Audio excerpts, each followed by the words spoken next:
Ilang beses lang po kayo nakakadumi sa isang linggo? Wala talaga, pag walang laxatives. Hi ma'am, magandang araw po. Pangalan po? Mayumi po. Taga saan po? H9, K6. Malapit lang dito. Okay. Kwento nyo lang po yung experience nyo before po kayo magpa-colonics, then etong after nyo po magpa-colonic hydrotherapy. Ano pong feeling? Before po, constipated, tapos parang bloated, gano'n. Tapos after po, sobrang magana yung pakiramdam. Parang wala nang laman yung tiyan ko. Pwede na kumain ulit. Pwede na kumain ulit. Pero ano po, no, ang sabi niyo po kanina, before tayo mag-start, nakadepend po kayo sa laxatives. Bali, ilang beses lang po kayo nakakadumi sa isang linggo? Wala talaga, pag walang laxatives.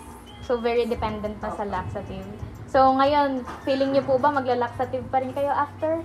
Hindi po. Pagka ano po, observe po ako ng 1 week. Tapos, pagka okay na okay po, babalik po.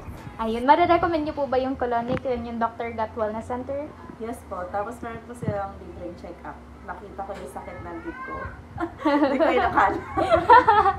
Ayun lang po. Thank you so much!